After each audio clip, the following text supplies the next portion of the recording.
आज के इस वीडियो में मैं आपको बताऊंगा कि आप टैली में कॉमन जीएसटी का लेजर बना करके बहुत ही इजी वे में आप जीएसटी का काम कर सकते हो। बहुत लोग क्या करते हैं कि इनपुट का लेजर अलग बनाते हैं और आउटपुट का लेजर अलग बनाते हैं। तो इसके लिए क्या होता है कि आपको आउटपुट माइनस इनपुट जो कि जीएसटी का एडजस्टमेंट होता है वो आपको अलग से एंट्री लेनी होती है। लेकिन अगर आप इस टेक्निक से कॉमन जीएसटी का लेजर बना करके एंट्री आप लेते हो तो बाय डिफॉल्ट आपका आउटपुट माइनस इनपुट ऑटोमेटिक हो जाता है। तो ये कैसे होगा, ये मैं आपको लाइव प्रैक्टिकल करके भी सिखाऊंगा। और दूसरी चीज़ क्या होती है कि जब हमारा जीएसटी और 3B का रिटर्न फाइल होता है तो वहाँ पे जीएसटी का ऑफसेट होता है। जो भी हमारे ऊपर टैक्स की लायबिलिटी बनती है उसका एडजस्टमेंट हमारे इनपुट टैक्स से होता है। तो वहाँ पर भी हमें एंट्री लेनी होती है। तो वहाँ पर भी हमें कौन सा एडजस्टमेंट एंट्री लेना है ये मैं आज आपको इस वीडियो में बताऊंगा। तो इस वीडियो से आप स्मार्ट अकाउंटिंग सीखने वाले हो। तो बहुत ही सिंपल है। इसके लिए हमें क्या करना है कि सबसे पहले अपने मास्टर को क्रिएट करना है। तो आपको सबसे पहले जीएसटी को कॉन्फ़िगर कर लेना है, ये आप लोग जानते ही होंगे। अब हमें क्रिएट में चले आना है। तो मेरा ऑलरेडी मास्टर क्रिएटेड है तो मैं आपको ऑल्टर करके बताता हूँ। यहाँ पे मैं ऑल्टर पे चला आता हूँ, यहाँ पे लेजर, और यहाँ पे जैसे कि मैंने सबसे पहले बनाया है IGST। तो यहाँ पे आपको IGST को ही बनाना है, इनपुट आउटपुट जैसे कि मैंने कहा, और रेट वाइज भी आपको नहीं बनाना है, केवल IGST। और यहाँ पे आपको इसका ग्रुप ड्यूटीज एंड टैक्सेस को रखना है, यहाँ पे जीएसटी लेना है, यहाँ पे आपको IGST को सिलेक्ट करना है, देन इसे कंट्रोल ऐसे सेव कर लेना है।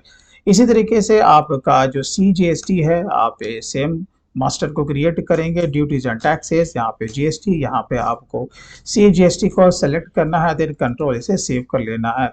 आपको इसी तरीके से CGST का भी बना लेना है। अब बात आती है परचेज एंड सेल। तो देखिए यहाँ पर भी आप कॉमन परचेज और कॉमन सेल्स का आप मास्टर बना सकते हैं। परचेज का ग्रुप आपको परचेज ही रखना है, और यहाँ पे आपको जीएसटी एप्लीकेबल, और उसके बाद आपको यहाँ पे कुछ भी करने की जरूरत नहीं है। बस सिंपली आपको आगे बढ़ जाना है और यहाँ पे गुड्स लेना है, कंट्रोल इसे सेव कर लेना है।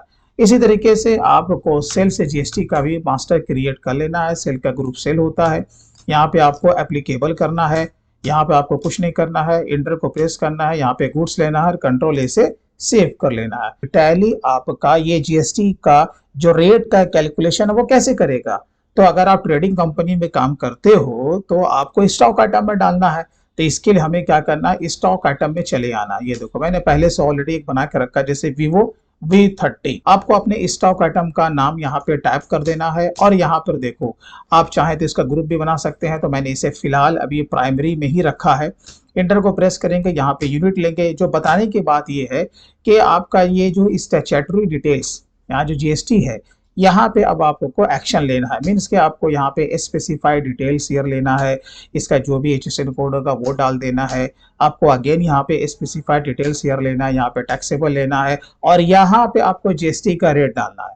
बाकी और कहीं पर भी आपको जीएसटी का रेट HSN को डालने की जरूरत नहीं है, राइट। बस आपको इसे गुड्स बता करके कंट्रोल से सेव कर लेना है। बस इतना सा आपको काम करना है। अब देखिए अब हम क्या करते हैं कि परचेस का एंट्री लेते हैं। अब यहाँ पे आ जाते हैं वॉचर्स में, और यहाँ पे F9 को सिंपली आपको सेलेक्ट कर लेना है। चलिए बिल नंबर में यहाँ पे कुछ भी दे देता हूँ, यहाँ पे डेट मैं पार्टी मान लेता हूँ कि यही हमारा इंटरक्राफ्ट है, राइट। हम इसे कोई माल को परचेज कर रहे हैं। तो यहाँ पर कंट्रोल A और कंट्रोल A, और यहाँ पे हम लेंगे परचेज, यहाँ पे लेंगे Vivo, जो भी इसका क्वांटिटी है, रेट है, हम यहाँ पे अप्लाई कर देंगे। चलिए यहाँ पर IGST, ठीक है। अगर आप लोग रिलेटेड रिपोर्ट्स में आओगे, यहाँ पे जीएसटी एनालिसिस में जाओगे, तो यहाँ पर देखो इस फिगर के ऊपर उसने यहाँ पे 17,998 रुपया कैलकुलेट कर लिया है। कंट्रोल से हमें इसे सेव कर लेना है। अब हम कोई लोकल परचेज करते हैं आपको समझाने के लिए। चलिए यहाँ पर से हमने अपने पार्टी को सेलेक्ट कर लिया, और ये हमारा लोकल पार्टी है। तो यहाँ पर ले लेते हैं परचेज, वही स्टॉक आइटम लेते हैं, 10 पीस लेते हैं, चलो वही रेट है। अब यहाँ पे आपको पता है कि बिल के अकॉर्डिंग हमें SGST और CGST को अप्लाई करना है, राइट। तो चलो ये भी हमारा यहाँ पे हो गया, और हमें इसे एक्सेप्ट कर लेना है। अब जैसे कॉमन जीएसटी का लेजर तो हमने बनाया, यहाँ पे सिंपल एक रेट है, लेकिन अब आपको ये भी दिखाता हूँ कि देखो अगर इस तरीके से आप सेटअप करते हो तो अगर आपका मल्टीपल रेट भी है, एक से ज्यादा भी है, तो भी वो पकड़ लेगा। तो कैसे पकड़ेगा, अभी मैं आपको एक ही एंट्री करके दिखाता हूँ। चलिए बिल नंबर कुछ यहाँ पे ले लेते हैं, यहाँ पर यही पार्टी ले लेते हैं माधुरी, कंट्रोल A, यहाँ पे लेंगे परचेज जीएसटी, अब यहाँ पे जैसे कि हमने मोबाइल ही ले लिया, ये Vivo V30, ठीक है। अब यहाँ पे हमने इसको लिया एक पीस है, यहाँ पर इसका फिगर मैं ले लेता हूँ अभी 10,000 आपको समझाने के लिए।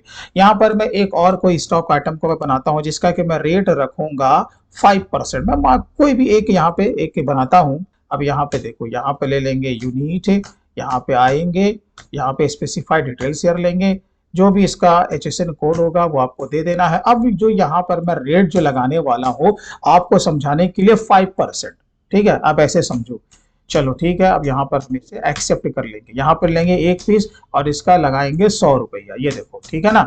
अब यहाँ पे हम लगाएंगे SGST और CGST, राइट। अब देखो टैली ने क्या किया है कि दोनों रेट के हिसाब से यहाँ पर ये ला दिया है 902 रुपया, 902 रुपया 50 पैसा। अब यहाँ पे मैं आपको दिखा देता हूँ, रिलेटेड रिपोर्ट्स में आ जाइए, GST एनालिसिस में आइए, तो यहाँ पे देखिए अल्ट F1 को प्रेस कीजिएगा तो टैली आपको ये बता रहा है कि 10,000 के ऊपर उसने 9% का GST को यहाँ पे चार्ज किया है और 100 रुपये के ऊपर उसने 2.5% यानी कि 5%। तो अगर हम ऐसे सेटअप करेंगे तो टैली अपने आप पकड़ लेगा, हमें रेट वाइज कुछ भी बनाने की जरूरत नहीं होती है। चलिए कंट्रोल ऐसे इसको सेव कर लीजिए। तो चलिए अब हम आते हैं बैलेंस शीट में, मुझे आपको रिपोर्ट भी दिखाना है। बैलेंस शीट पे आते हैं, ड्यूटीज एंड टैक्सेस में। यहाँ पे देखिए आपका ये जितना भी जो SGST, CGST, IGST का अमाउंट है वो सब DR में है ना, सब DR में। यहाँ पे CR में भी एक भी नहीं है, तो सबका डेबिट बैलेंस है। तो डेबिट का मानी होता है आपका इनपुट बन रहा है, आपके ऊपर कोई टैक्स की लायबिलिटी अभी नहीं बन रही है। अगर आप किसी के लेजर में जाओगे, चलो मैं IGST में ही चला आता हूँ, यहाँ पर देखो अभी केवल एक परचेस है तो ये डेबिट हुआ ना, इसका माने ये आपका ऐसे भी इनपुट है, राइट।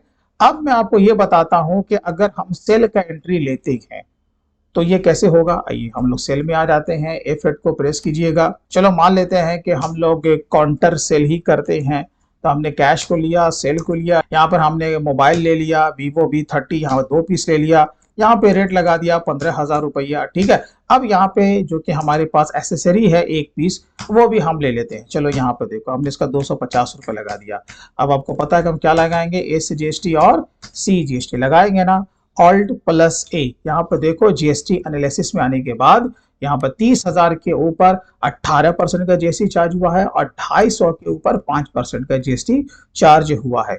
चलो एक तो ये फायदा हुआ कि यहाँ पर उसने ऑटोमेटिक यहाँ पे इसे पकड़ लिया है। अब कंट्रोल ऐसे हम लोग इसे सेव कर लेंगे। अब मैं आपको एक इंटर स्टेट आउटपुट सप्लाई करके दिखाता हूँ। यहाँ पर मैं ले लेता हूँ ये इंटरक्राफ्ट, ये हमारा वेस्ट बंगाल का पार्टी है। चलो हमने यहाँ पर इसे सेल किया, यही ले लेते हैं Vivo V30, इसे 5 पीस लेते हैं, 15,000 का रेट लगाते हैं, यहाँ पर लगा देते हैं IGST, ठीक है। चलो अब इसे क्या करेंगे भाई, प्रेम से एक्सेप्ट कर लेंगे, राइट।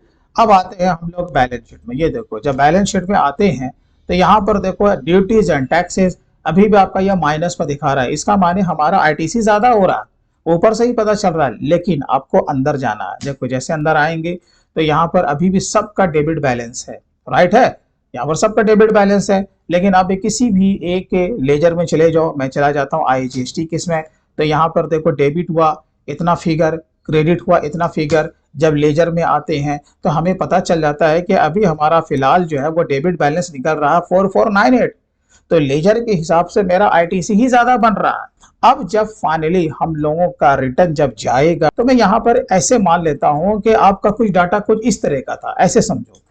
यहाँ पर देखो ये आपके ऊपर टैक्स की लायबिलिटी है, राइट, कितना है भाई 63570, मैं मान लेता हूँ। यहाँ पर आप देखोगे जो कि आपका ये जो IGST जो बना है इसके साथ IGST का जो एडजस्टमेंट हो गया, तो आउटपुट माइनस इनपुट यहीं पे हो गया। तो क्या हमें टैली में भी इसके लिए अलग से एंट्री लेना है? इसका आंसर है नहीं, क्योंकि वो तो एंट्री में आ गया ना। आपने जो परचेज किया ये जो 1476 रुपए, ये तो परचेज से आपका टैली में आ गया, प्लस आपने जो सेल किया IGST वाला सेल यानी कि इंटर स्टेट आउटवर्ड सप्लाई, तो वो 63,570 रुपया तो ऐसे ही आपका एंट्री में ऑफसेट हो गया ना, क्योंकि सेम लेजर आपका डेबिट भी हो रहा है और क्रेडिट भी हो रहा है, तो वो आपका आउटपुट माइनस इनपुट तो हो गया। तो यहाँ पे एंट्री आपको नहीं करना। हाँ, एक एंट्री आपको यहाँ पे करना है, जैसे कि यहाँ देखो CGST है, ये जो आपका ITC CGST है 62,094 रुपया, इसका एडजस्टमेंट किसके साथ हुआ है? आप कहोगे आपका ये जो आउटपुट IGST है उसके साथ, तो इसका समायोजन आपको करना होगा। बस ये टेक्निक आपको समझ में आना चाहिए। तो ये एंट्री कैसे होगा, ये एंट्री कैसे होगा, मैं इसी मिसाल को मैं वहां पे आपको प्रैक्टिकल करके दिखा रहा हूं। अभी आप ये भूल जाओ कि यहाँ पर कोई फिगर था, ठीक है ना, भूल जाओ, ठीक है। चलिए, क्योंकि मैं इस एग्जाम्पल को मैं पकड़ रहा हूं, तो वो कैसे होता, आ जाते हैं भाई वाचर्स में और आ जाते हैं भाई साहब जर्नल में।